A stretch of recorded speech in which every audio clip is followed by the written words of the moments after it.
남대학교 여수 캠퍼스에서 셔틀버스 타고 왔습니다. 저는 이 자리에서 다른 이야기보다는 저들의 내로남불에 대해 이야기하고 싶습니다. 저는 2016년에 촛불을 들었습니다. 태극기 말고요. 또한 저는 그것을 아직 포기하고 있지는 않습니다. 어찌됐든 저가 됐든 누가 됐든 저 밑에 태극기 보신 분들에도 같은 대한민국 국민이기 때문에 존중을 하고, 또한 자신의 신념에 따라 행동하는 것이기 때문에 자유민주주의 국가 대한민국에서 어떠한 의견도 표출할 수 있는 것이, 그것이 진정한 자유이기 때문에 존중을 하였고, 저는 그것이 자랑스럽게 생각하며 어쨌든 역사의 한 장면에 서 있었다고 생각합니다. 그 뒤부터 저는 슬슬 정치에 관심을 가지기 시작하고 이것저것 알아보게 하며 페미니즘 광풍이 들 때쯤에 돌아서게 되었습니다. 정확히 말하자면 민주당이요. 윤석열을 뽑으셨건 안 뽑으셨건 윤석열 대통령이 어떻게 대통령이 되었는지는 다들 아실 겁니다. 윤석열 누가 임명해줬죠? 그때 누가 깃발을 들고 반대했었죠? 아니요, 그때 반대했던 거는 자유한국당이었고요. 그때 누가 어떻게 밀어줬었죠? 민주당과 문재인이 밀어줘서 뽑힌 검찰총장이에요. 당시 민주당 고민정 당시에 어떤 직에 있었는지 모르겠어서 뒤에 직위는 안 붙이고 말할게요. 당시에 민주당 고민정은 윤석열만큼 일 잘하는 검찰총장이 없다면서 밀어주고, 그렇게 당선이 아니라 그렇게 뽑히고 그렇게 자유한국당에 반대하면서 그렇게 임명된 게 윤석열 당시 검찰총장님이셨습니다. 윤석열 검찰총장은 저기 있는 피켓처럼 나는 사람에 충성하지 않고 오직 잘 기억이 안 나는데, 오직 법과 신념에 따라 행동한다는 이념하에 박근혜 전 대통령도 감옥으로 보내버리고 이명박 전 대통령도 구속시키는 헌정사상 초유의 쾌거라고 해야 될지 사퇴를 해야 될지 어쨌든 이루해내셨습니다. 그러니까 윤석열 대통령은 적어도 지금은 국민의힘에 계시지만 당시에는 단지 법과 신념과 원칙에 따라 행동하던 검찰총장이셨다는 겁니다.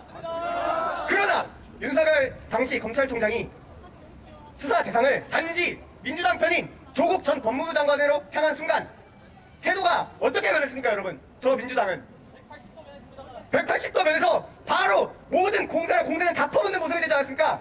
그렇게 옹호하고 그렇게 일 잘하는 검찰총장이라던 지켜세우던 사람을 단지 본인들 편을 수사한다는 이유 하나만으로 바로 180도 돌아서서 어떻게든 직무 몇 주 만에 법원에서 풀릴 직무 정지까지 시켜가면서 이런 내로남불이 어디 있습니까, 여러분? 그렇게 돼서 오히려 국민들의 반감을 사게 됐고 윤석열 총장을 대선 후보의 지위까지 올라가도록 한 게 민주당입니다. 본인들 편일 때는 그렇게 지켜세우더니 상대편의 당시 상대편에 들어갈 때도 아니었어요. 본인들 편에 대한 수사를 시작하자마자 그렇게 욕을 하고 그렇게 공격을 하는 게 이게 민주당의 모습입니다. 저는 그때 그런 내로남불이 너무 보기 싫었습니다. 그리고 그 뒤에 국민의힘에 입당한 뒤부터 윤석열 대통령 후보에 대한 모든 의혹들과 모든 가짜는 말도 안 되는 이야기들이 선동이 시작되죠. 아까 이전 연설자분들이 말씀해 주셨던 언론과의 합작으로 이런저런 일들이 있었고, 대선 국면에 그런 의혹들이 튀어나오면서 뭔가 가짜뉴스들이 펼치고 대선 후에야 밝혀지는 어처구니없는 일도 벌어집니다. 어찌저찌 0. 몇몇 %의 헌정사상 대통령 선거 역사상 유례없는 표차로 당선이 되셔서 다행이지만, 당선된 뒤부터 저 민주당은 공세를 퍼붓습니다. 계속 말도 안 돼. 이태원 참사부터 후쿠시마 처리소 선동까지 말도 안 되는 이야기를 계속 윤석열 대통령에 대한 공격으로 퍼부었습니다. 저는 그런 세태가 이해가 되지 않습니다.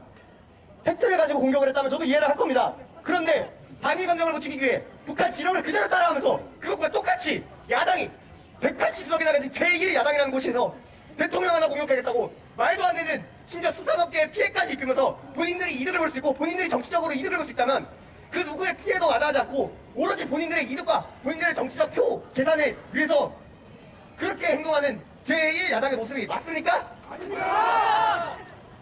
저는 이 자리에서 호남의 동료 시민분들께 호소하고 싶습니다.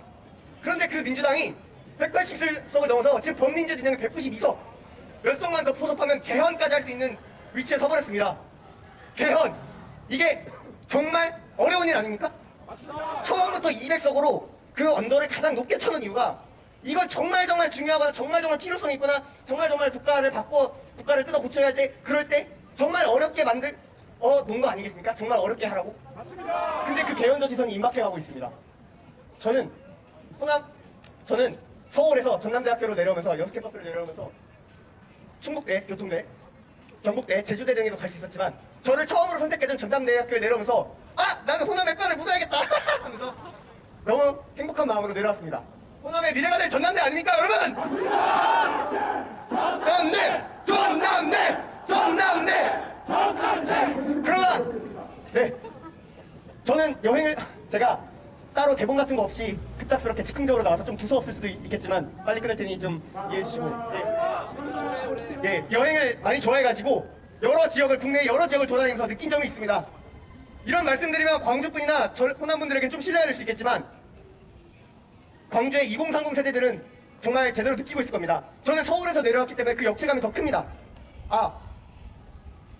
호남이 가장, 그리고 광주가 광역시들 중에서는 가장 뒤쳐져 있는 것 같다. 복합 쇼핑몰 하나 없고 심지어 면허 시험장조차 없는 곳이 광역시라는 타이틀을 달고 있으며, 또한 호남은 전국에서 인구 소멸 위험지수가 가장 높은 광역자치단체입니다. 전라남도가요. 맞습니다. 또한 강기정 광주광역시장 같은 사람이 뭐 했던 사람인지 아십니까? 현존 차량 방어라는 전과가 있습니다.